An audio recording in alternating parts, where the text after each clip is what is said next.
March 15, 1991, Officer Jessica Carmichael Honored, respected, one of Port Ashford's finest, climbed into her patrol car for her evening shift. She radioed in at 6:30 p.m., nothing out of the ordinary, but by 6:18 p.m. she vanished. No crash, no call for help, no trace, just silence. 7 years later, searchers discovered something in the backwoods that changed everything. Port Ashford, a small coastal town in Washington state, population 32,000, safe, whisper quiet. With miles of logging roads, dense pines, and rugged trails. Jessica Carmichael, 28, had joined the Port Ashford PD in 1987. She was known for her sharp instincts, her diligence on community calls, and her sincerity. Married at 26, no children yet. She was close to her family back east. On March 14, 1991, Jess signed off day shift and returned home by 9 p.m. She rested, then returned to duty at 6 p.m. the next day. At 6:30 p.m., Jess reported responding to a suspicious noise call near Larkin Road, an unpaved logging trail frequented by off-roaders and illegal dumping sites. She said, "Running the loop, checking the back gate at Ridge Trail, clear so far." That was her last transmission. No distress call, no backup request. Then silence. When she didn't return to base, dispatch waited 5 minutes, then radioed again. "Officer Carmichael, do you copy?" No reply. Port Ashford PD launched a full search within minutes. They dispatched units to the logging trail parking lot nearby, hiking paths, Ridge Trail cabins, Larkin Road intersections. They used K9 units, search helicopters, and local volunteers under rainy twilight. They found her patrol car, doors closed, engine cold, her service weapon and badge on the seat, coffee mug and half-eaten sandwich, the cruiser's dome lights still on, but no sign of struggle. No abandoned footprints, no trace of Officer Carmichael. Search extended all night, then into the next day. Trees, hills, streams, nothing. Within 24 hours, speculation ran wild. Ambush? Could someone have lured her off-road and killed her? But no blood, no wreck. Accident? Perhaps Jess drove off a hidden cliff or slipped into a ravine. Yet no tracks, no wreckage. Voluntary disappearance? Unlikely. She had a family, was committed to the force, and didn't appear suicidal. Abduction? Someone stalking logging roads? But the area had no traffic. Remote, but without physical evidence. All theories felt hollow. Jess had simply vanished. Her husband, Mark Carmichael, held pressers every day. He begged searchers, traced every rumor, but hope faded. Her parents flew in from Ohio. The town lit candles at the station. They plastered flyers along Larkin Road. No change. Days turned to weeks. Weeks to months. Jess's badge and uniform still lay on her seat untouched. Her white cruiser remained parked in a forest clearing longer than any car should survive. By summer, the official search was gradually suspended. The case classified as a missing person. Detectives re-examined the transmitter logs. No fading signal, no final crash message. The radio went silent by proximity, not impact. Every roadblock, every campground, every hunter's cabin was checked. Again. There were occasional sightings. Locals swore they saw a woman resembling Jess near logging cabins, but all faded into dead ends. 7 years of no closure. 4 years of unclaimed patrol pay and benefits. A community left watching the forest swallow one of its officers. 7 years turned into 8. 5 years became hopeless. But what changed everything was a careless weekend in 1998. 2. Forest hikers turned a corner on Larkin Road and found something they should never have seen. Officer Carmichael vanished without explanation in 1991. An immediate but fruitless search found her cruiser. But no body. Theories proliferated. Accident, abduction, voluntary disappearance. Her case grew cold. The forest kept its own secret, but the story was far from over. Every town has places they warn you about. In Port Ashford, it was the woods beyond Ridge Trail. Too quiet, too vast, too easy to disappear into. Officer Jessica Carmichael wasn't the first to vanish in the pines, but she was the one they never stopped searching for. The forests around Larkin Road stretched for miles, untouched, unpaved, unexplored. Logging companies had long since pulled out. leaving behind roads choked with underbrush and forgotten trails veiled in moss. Locals whispered about the area. Old stories from the 1960s of bootleggers, a hermit who vanished and a hunter who stumbled out 3 days after a head injury and couldn't remember his own name. The woods were dense, not just with trees, but with silence. Search dogs struggled in the terrain. Signals dropped. Drones hadn't yet come into wide use in '91. Without footprints or sound, there was no direction to follow.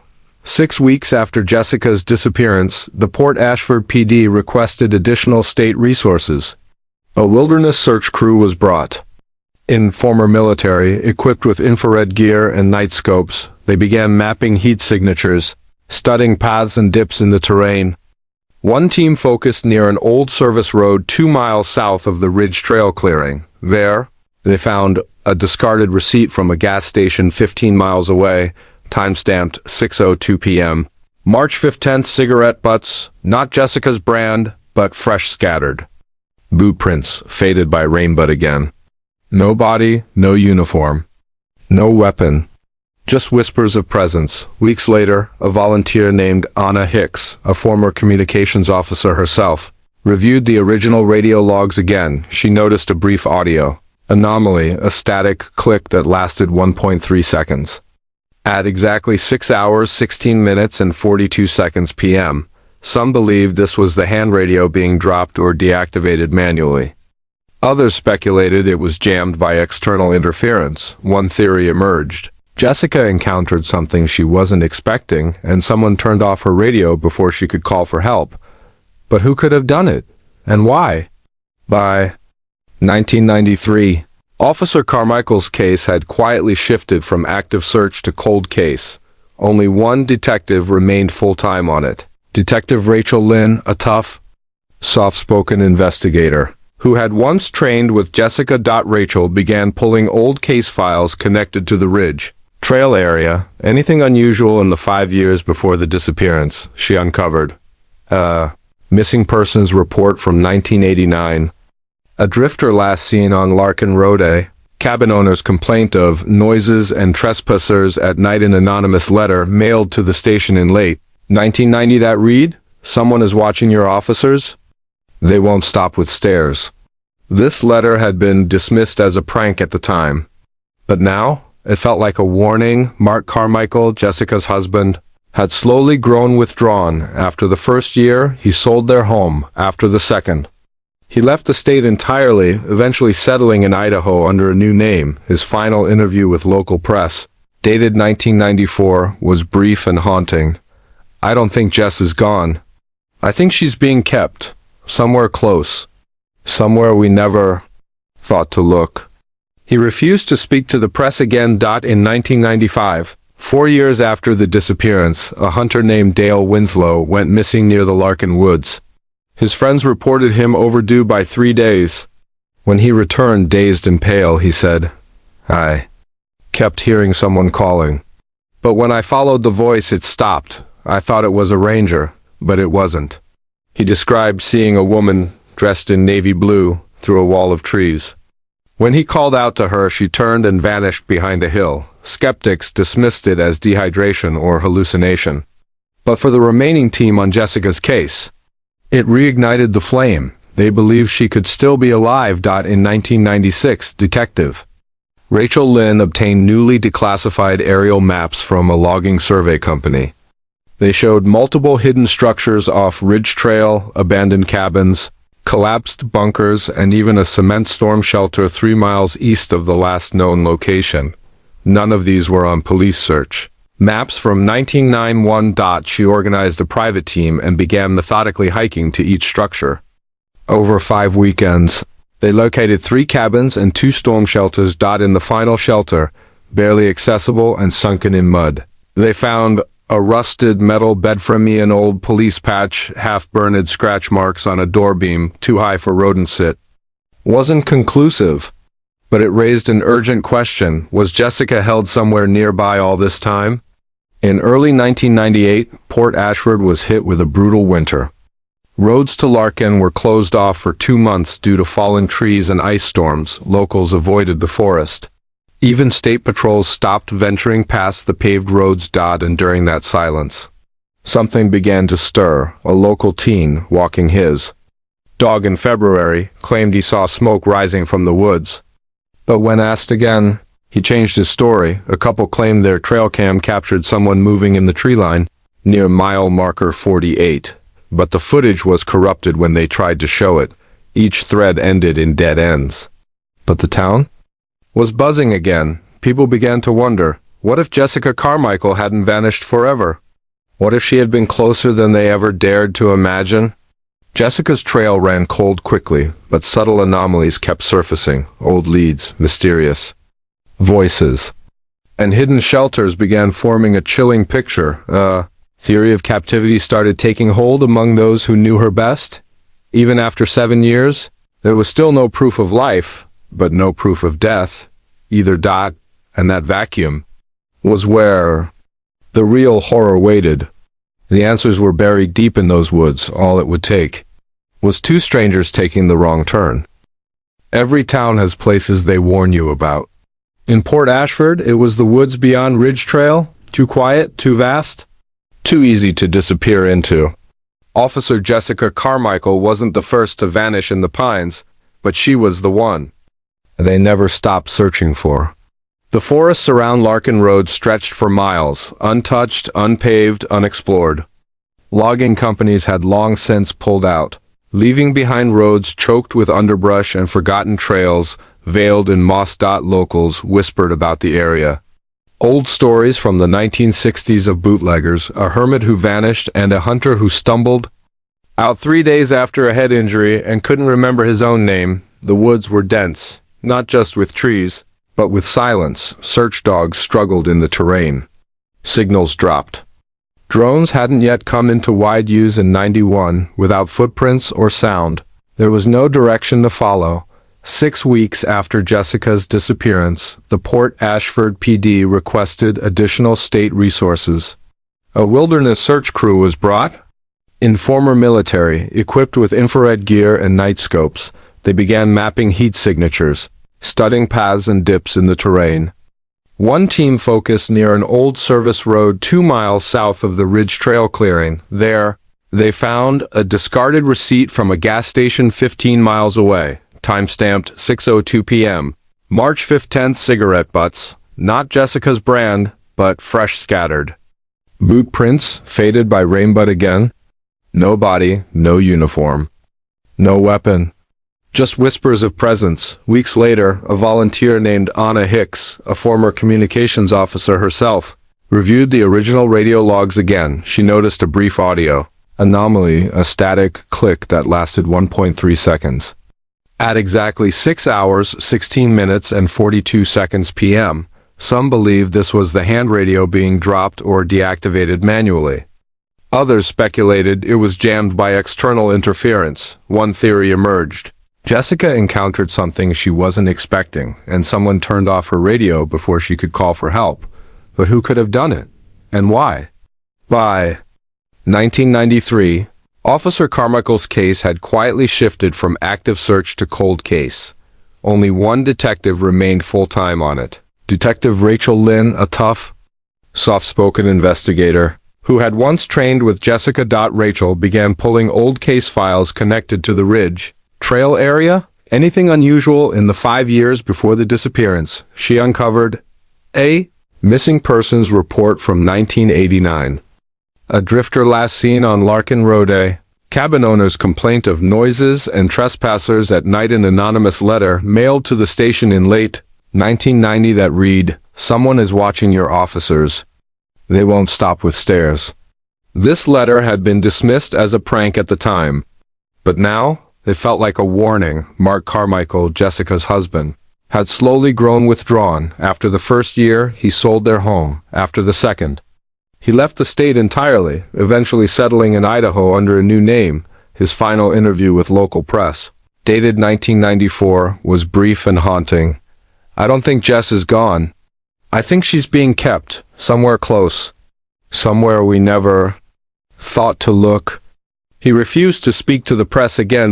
In 1995, 4 years after the disappearance, a hunter named Dale Winslow went missing near the Larkin Woods. His friends reported him overdue by 3 days.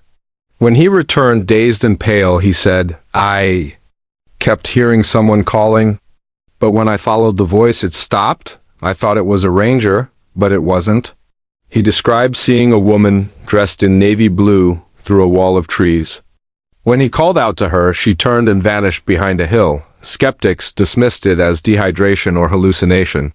But for the remaining team on Jessica's case, it reignited the flame. They believed she could still be alive. In 1996, Detective Rachel Lynn obtained newly declassified aerial maps from a logging survey company.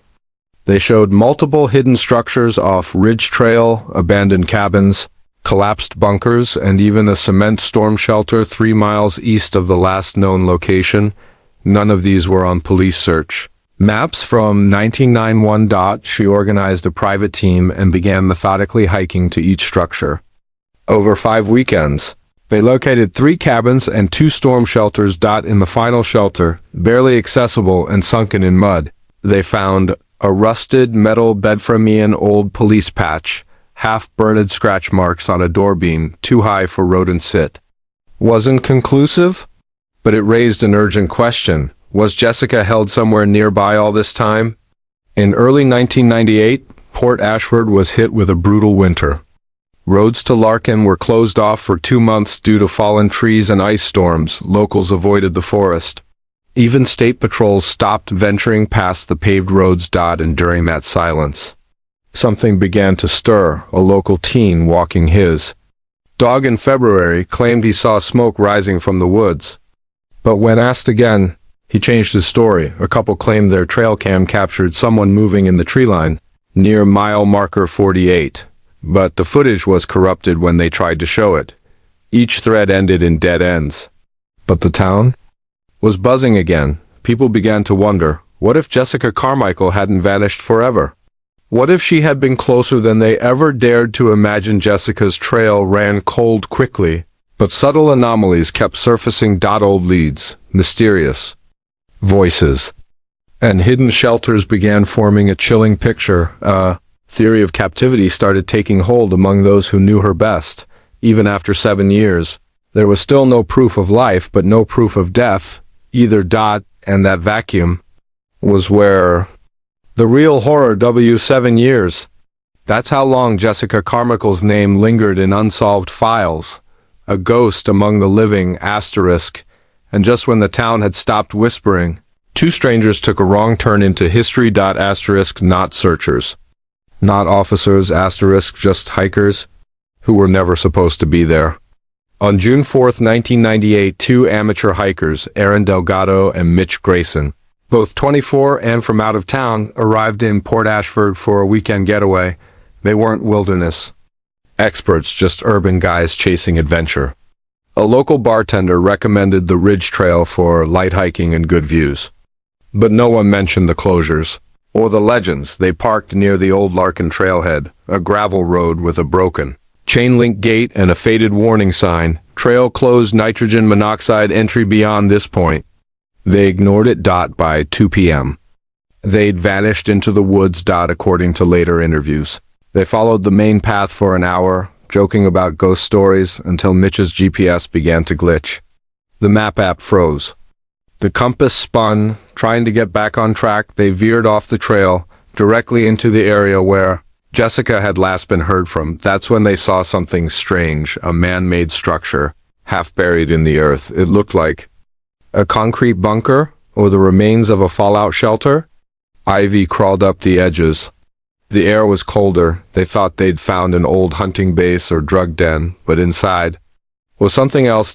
They pushed open the heavy rusted door. It creaked like thunder. A powerful mildew scent hit them, rot, damp wood, and something sharp. The first room was small, walls scorched by what looked like an old fire. On the ground, a half-burned flannel, a broken chain with padlocks still attached, and a scratched metal plate bolted to the floor. But what made Mitch scream was the wall, etched into the cement. Over and over again were the words, "Get out." Not dead, JC, next to it a police badge number. Hash 1136. Jessica Carmichael's. The hikers bolted out of the shelter and sprinted back to cell range. Mitch managed to call 911 at 5:12 p.m. His voice was panicked, fractured. We found something. It's like a bunker. Someone was down there. It's a cop. I think it's that woman, the one that's missing, Carmichael. Dispatch logged the call and immediately dispatched a team. Within 90 minutes, Port Ashford PD, 2 state troopers, and 1 forest ranger were at the site. They secured the entrance and began photographing every inch. But the strangest thing, there were no remains. No body. No blood. Asterisk, just signs of long-term human presence. And someone trying to get out. Forensic teams examined the area for 72 hours. Findings included asterisk hair strands, consistent with Jessica's color and DNA. Markers: a small photo wedged under a concrete slab, a snapshot of a man and woman, smiling. The woman appeared to be Jessica, but much older and thinner, a torn notebook page, barely legible. They come at night. 2 of them, one watches, one talks. Even more chilling, buried near the entrance under 2 feet of earth, they found a pair of rusted handcuffs, still locked. Was this a place she'd been kept, escaped from, or something else? News broke within 24 hours. Breakthrough in officer's cold case. Strange underground room found in Port Ashford Woods. Media outlets from across the state flooded the small town. Former officers, retired detectives, and even Jessica's old academy classmates came forward. And then someone unexpected showed up at the Port Ashford precinct. Rachel Lynn, now retired, walking with a cane. She requested access to the shelter. Photos: she spent 4 hours inside the room. When she exited, she told the press, Jessica didn't just disappear. She was taken, and someone knew we'd never find her here. Among the recovered objects from the shelter was a metal utility cabinet, sealed with a rusted latch. When opened, investigators found a portable cassette recorder, 12 blank tapes, and one labeled Playback Me. The tape was partially damaged. But what was audible chilled even seasoned officers? March 16th? I think, can't see daylight. Asterisk, they brought food again. Same voice, same silence after. Asterisk, I don't know where I am, if unaided. The answers were buried deep in those woods. Asterisk. All it would take was 2 strangers taking the wrong turn. From the script titled, Patrol Officer Vanished in 1991, 7 years later, what they found was disturbing. When Jessica Carmichael's voice echoed from that damaged tape recorder, the illusion of closure shattered. But while the world focused on where she'd been, Port Ashford started whispering about where she might be now. Whispers that turned into sightings. And then silence wasn't the only thing haunting the woods anymore. The FBI kept the bunker under surveillance for weeks, waiting, hoping that whoever brought Jessica there might return. They never did, but locals, the ones who knew the land and its old secrets, began reporting strange things. Not criminal, not even clearly explainable, but unsettling. In late June 1998, a park ranger named Tom Merrick submitted an unusual report. While patrolling Sector 9, I heard humming. It was faint, rhythmic, like a lullaby. Thought it was my radio. It wasn't. Sound was coming from the tree line. Then I found boot prints. Fresh, 1 set. Size 7. Police issue. The report was filed and ignored. But it wouldn't be the last. Over the next 6 weeks, multiple hikers and campers came forward with eerily similar stories. Flickering lights spotted deep in the forest at night, humming or whispers with no source. A woman's shadow seen briefly standing still between the trees. On July 17th, a couple hiking with their teenage son claimed to have seen a woman in a torn uniform, crouched by a creek, her face partially covered by her hair. When they approached, she vanished behind a ridge. They called the police. No one was found. But when officers arrived, they found an empty water canteen and a used matchbook with JC faintly written inside. That area had been cleared weeks earlier. Someone had returned around the same time. Police radio operators began picking up odd transmissions on Channel 3, the station used by local patrols in the early 90s. A strange signal began interrupting regular chatter, a high-pitched beep, followed by static, followed by what some believed was a voice, whispering numbers or names. Some recordings were analyzed. Spectrograms showed irregular patterns like old analog interference, only more chaotic.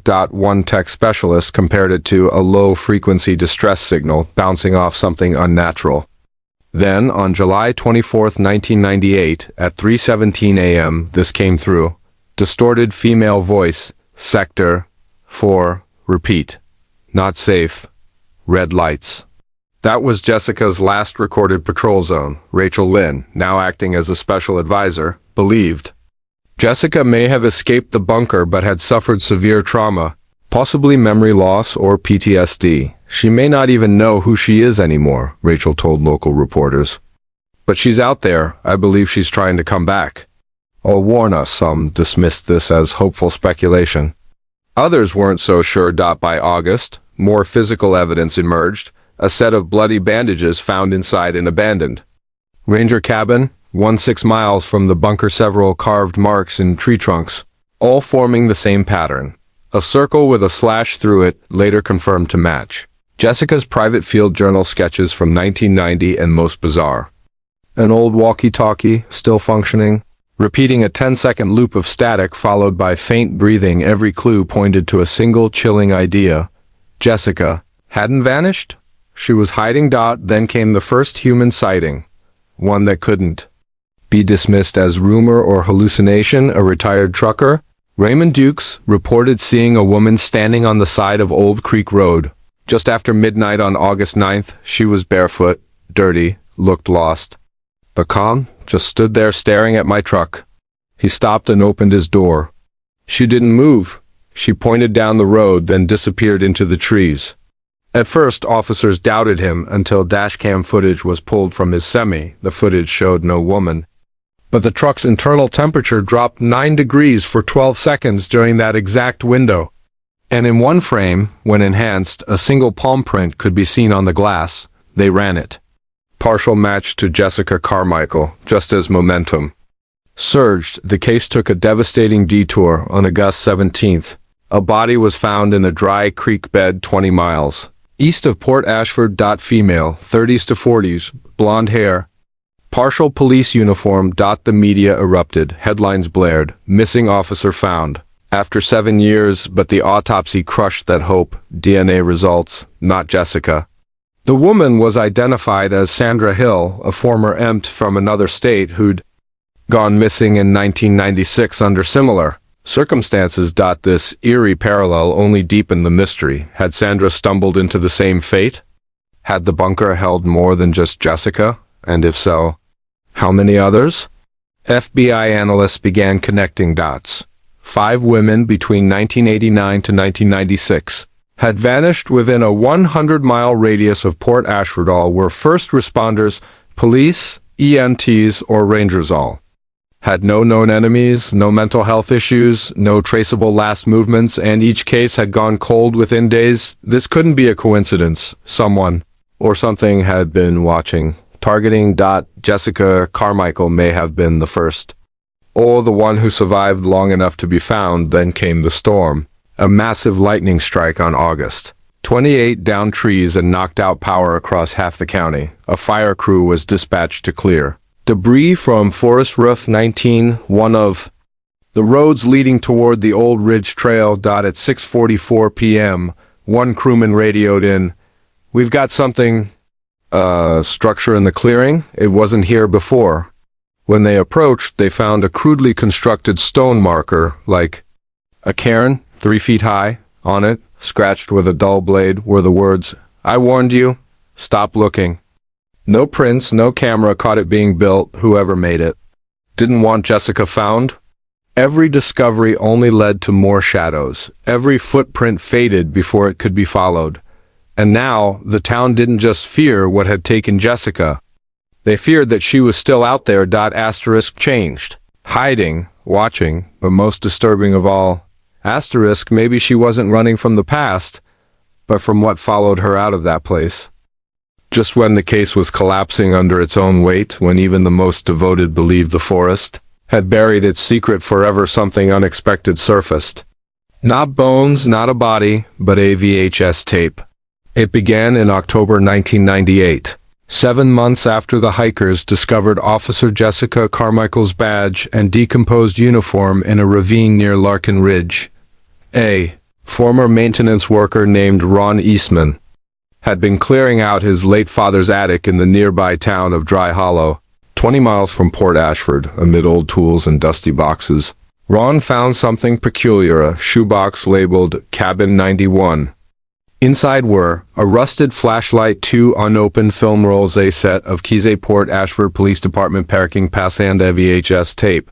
Unlabeled except for a sticker that read JC. Curious, Ron dusted off the old tape and slid it into a VCR. What he saw made his blood run cold. The grainy black and white tape began with darkness, muffled footsteps. Then the camera tilted up and stabilized. It showed a small, makeshift cabin, interior wooden walls, a lantern flickering in the corner, a mattress on the floor. Then a figure, a woman in uniform, arms tied behind her back, mouth gagged. Her hair was disheveled, her eyes wide with terror. It was unmistakable. Jessica Carmichael. She was alive, afraid. Filmed. The camera operator never revealed their face, but their breathing was audible, heavy, controlled, deliberate. For a few seconds, they zoomed in on Jess's badge. Her nameplate read Carmichael, then the tape cut to static. Ron didn't wait. He took the tape straight to the local sheriff, who then contacted the Port Ashford PD within hours. It was in the hands of the FBI. The discovery changed the entire investigation. Until now, the prevailing theory was that Jessica had been attacked, maybe killed on the night she vanished. But now it was clear she had been abducted and held captive. But by who and for how long? FBI forensic analysts studied the footage frame by frame. They identified a rare wood paneling common in pre-World War II cabins around the Olympic National Forest, a lantern model, discontinued in the late 80s, SA background noise, a faint train whistle, suggesting proximity to an old rail line. Using these clues, they mapped all old cabins within a 50-mile radius of Dry Hollow and cross-referenced with abandoned railway spurs. The search narrowed to Tanner's Gulch, a forested canyon home to 3 long-abandoned ranger outposts. A tactical search team deployed. They found it 2 days later, nestled behind a rock face and choked in brambles. The small one-room structure matched the tape exactly. Inside, they discovered ropes still tied to the iron bed from a scratched initials, JC, carved into the wall, a broken wristwatch set. To 6:17, the time Jess last radioed in a journal with only 3 legible entries. March 17th, cold, hungry. No sound from outside. March 21st, heard footsteps. He's watching again. March 29th, don't think I'll make it. No sign of her body. No blood, but nearby, they found what looked like a shallow grave, disturbed by animals. In it were bones. Dental records would later confirm Jessica Carmichael had died here. Now that they had a location and the knowledge she had been held alive, profilers stepped in. They developed a working theory. The abductor was someone familiar with law enforcement, given the ability to avoid detection, possibly military background the knots used. Isolation tactics and hidden location all pointed to someone trained. He likely watched her patrol pattern, knowing when she'd be alone. He kept her alive for at least 2 weeks. Based on the journal and footage, and most chilling of all, he wanted her found eventually. But on his own timeline, why wait 7 years to allow a discovery? Why let hikers find the badge and keys? Unless it wasn't a mistake at all. Unless it was part of the game. With this new insight, investigators reopened several cold cases involving missing women in the 80s and 90s. To their shock, 4 cases bore eerie similarities. Missing female officers, remote locations, items left behind. With no struggle, sudden dead ends. 3 of those cases had occurred in counties bordering Port Ashford. They began to suspect a serial predator, one who targeted uniformed women, used remote cabins, and left just enough behind to confuse. The working name for the suspect became the Watcher of the Woods. But still, no identity, no face. Just a tape. And a ghost. Jessica Carmichael's remains were laid to rest on March 14, 1999. Years to the day since she vanished. Her funeral was attended by more than 500 people, including officers from across the state. Her husband, Mark, spoke simply. Jess didn't die running away. She died doing her job, and someone took her from us. A plaque was added to the Port Ashford Police Department memorial wall. Her cruiser, previously kept in impound, was restored and placed outside the station, but justice had not yet been served, and the case was far from over. The video had reopened the wound, asterisk, but it also reignited the search, asterisk, because someone out there had filmed Officer Carmichael, asterisk, someone out there had watched her for days, asterisk, and someone out there had gotten away with it. The cabin was found, the truth of her final days revealed. But the man who took Officer Jessica Carmichael?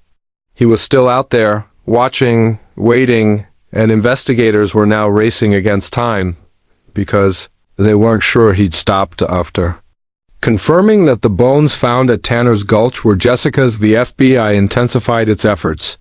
Investigators returned to her final journal entries. Something had been overlooked.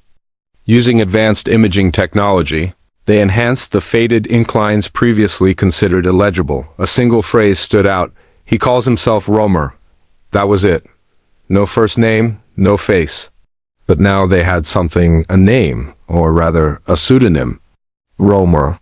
It was cryptic, but enough to dig into. A behavioral analyst named Dr. Evelyn Mara, who had worked on multiple FBI serial profiles, took over. She noted key behaviors. The suspect was meticulous. He left no DNA, allowed small clues to surface after long intervals. He kept trophies, Jess's badge, her keys, even the tape. He likely returned to the crime scenes, and he had an obsession, not just with control, but with ritual. Using the Romer alias, Dr. Mara began compiling references to individuals with military, ranger, or police training who had vanished from systems in the late 80s or early 90s. Out of nearly 900 profiles, one stood out. Elias Monroe was a former U.S. Forest Service ranger, dismissed from duty in 1989 for aggressive conduct and unauthorized patrol behavior.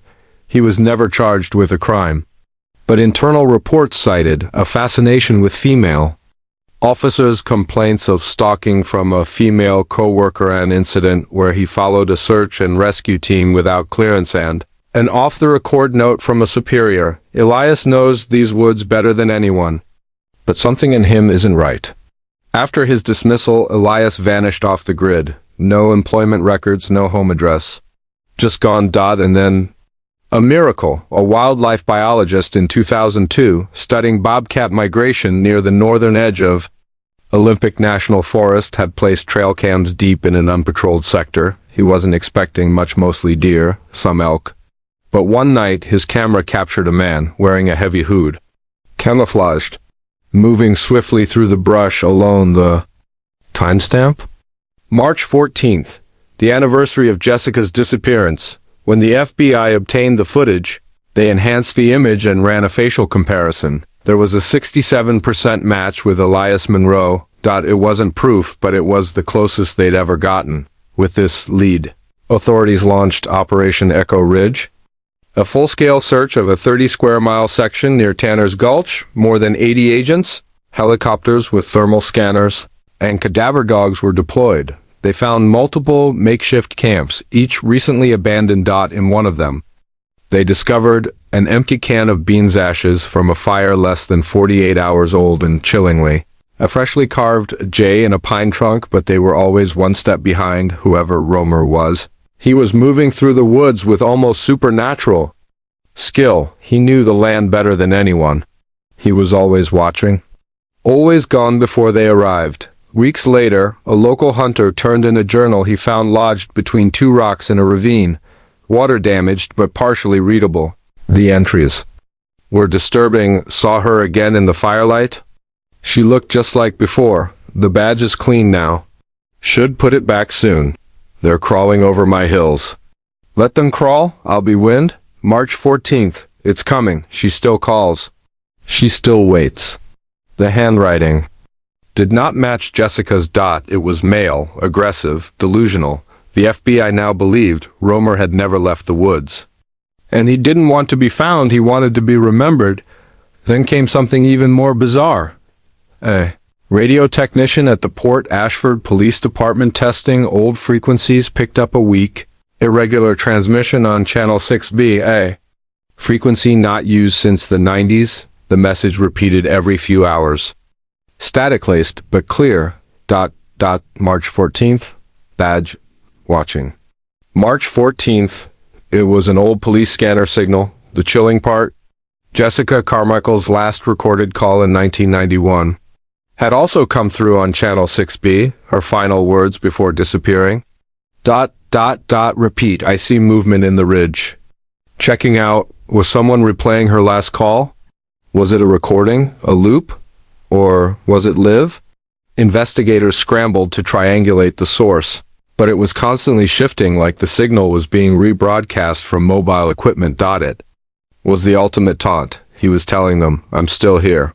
I'm still watching. You'll never catch me. On the 12th anniversary of Jessica's disappearance, a candlelight vigil was held in Port Ashford. Mark Carmichael, Jessica's husband, spoke. Once more. His voice cracked but remained steady. I don't believe she was alone in those woods. I believe someone was with her every step, and I believe that one day he'll slip. Across the street, someone snapped a photo of the crowd. Later, when examined more closely, a figure was visible in the tree line, partially obscured. Not close, but watching, silent, still. His face couldn't be seen, but a sliver of a badge-shaped object glinted from his coat pocket. The photo was never released to the public, but it shook every officer who saw it. They all said the same thing. It felt like Jess was still being guarded or claimed. No fingerprints, no arrest, no trial, just a shadow, a whisper. A name carved into bark, Romer, a man who vanished, then returned only to haunt those who tried to understand him. For 12 long years, the case of Patrol Officer Jessica Carmichael haunted the dense silence of Washington's wilderness. But now, the pieces were coming together. And what they found in the final months of the investigation would change everything. After the chilling trail cam photo near the vigil, authorities decided to do something unprecedented. They reopened Jessica's original cabin site. This time with an archaeological approach. They didn't just search. They excavated in the charred soil beneath the collapsed structure. A discovery was made. Small bones, not human. Animal. Carefully arranged in a circular pattern, surrounding them. A Badge rusted service revolver and Jessica's original notebook one. No one had ever found it. Was warped, water-damaged, nearly unreadable. But in the final pages, just one sentence remained legible. I am not alone here. Tucked inside the notebook was something else, a crudely drawn map, but it didn't mark roads or trails. It was something more symbolic. Places labeled Whisper Tree, Three Shadows, Red Hollow, Return Dr. Evelyn Mara. The profiler theorized these were psychological landmarks, locations Jessica had named during her captivity. A team of rangers, accompanied by FBI trackers and a survival expert, set out to follow the map. Every location revealed evidence of presence: bent branches, buried scraps, even old trail markings made with charcoal. One site even had a carved totem with initials J.C. It was a breadcrumb trail, and it was leading to something buried far deeper. The final location marked. Return was a narrow canyon entrance, long sealed by a landslide in the mid-90s. Once cleared, the team discovered a hidden slot cave just tall enough to crawl through. Inside, a subterranean chamber. Dry, silent, and completely undisturbed. They found blankets empty, lanterns, hand-carved wooden figurines, and, on the far wall, hundreds of tally marks, years counted day by day. Jessica had survived here, alone, in darkness. There were signs of a second person too. Dual bedrolls, scraps of male clothing, and bones in the corner. Animal, maybe? Oh, maybe not. One message carved deeply into the stone. He watches when I sleep. He speaks without words. He calls me his echo. This wasn't just imprisonment. It was psychological obliteration. Romer hadn't just taken Jessica's life. He'd taken her mind. In the deepest pocket of the cave, A locked steel box was found, rusted shut but eventually forced open. Inside was a camcorder, vintage 1990 model. Battery long dead. The tech team was able to recover partial footage, black and white. Grainy but unmistakably real, the screen flickered, then steadied. Jessica's face pale, dirty, but defiant. She looked into the lens and whispered, "This is day 456 if anyone finds this. I'm still alive, but I don't think I'm me anymore. He tells me I'm someone new now." Her voice trembled. A shadow moved behind her. She didn't flinch. "He's coming back. I just wanted someone to know. I fought. I did. I really did." Cut to black dot when the footage was confirmed authentic. The country erupted in shock and grief. Major news networks aired the recovered tapes. Memorials sprang up across the Pacific Northwest. Jessica's story, once a ghost tale, became a national tragedy, but it also raised a terrifying question. Where was Romer now? The FBI couldn't say they never caught him. Never even confirmed his real name, but they believed he was still alive. And possibly still watching. A public safety warning was issued. Avoid solo travel in remote wooded areas west of Olympic Ridge. Report all signs of campsites or surveillance equipment to local authorities. That the forest has a long memory. And a deeper silence. In 2005, nearly 2 years after the case was officially closed, something happened. A new park ranger stationed near Ashfall Bluff reported finding a small cassette player in a hollow tree. It clicked on automatically when opened. One single message played. "She left me. But I see her in every shadow now. You took her body. But she's still mine. The trees remember. The wind carries her voice. You can't take what was never yours." The ranger turned the device over. Burned into the back were the initials. E.M. Elias Monroe. Still no arrest.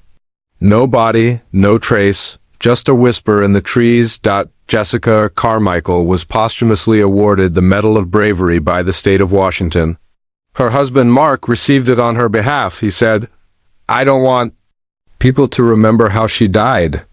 I want them to remember how long she lived when everything was against her. That strength, that fight deserves more than just a plaque."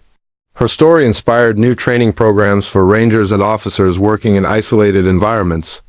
Her journals are studied in survival courses nationwide. But deep in the forest, near Tanner's Gulch, hikers still tell stories of shadows moving between trees, of strange marks carved into bark, of radios flickering to life with static and whispers. And on March 14th each year, someone always leaves flowers at the Port Ashford Memorial. No one knows who. Jessica Carmichael vanished in 1991. 7 years later, the world learned the horror of her fate. But in the end, her story wasn't just about one man's madness. It was about survival, about memory, about the forest's unwillingness to forget. She was never truly lost. She was simply waiting to be found.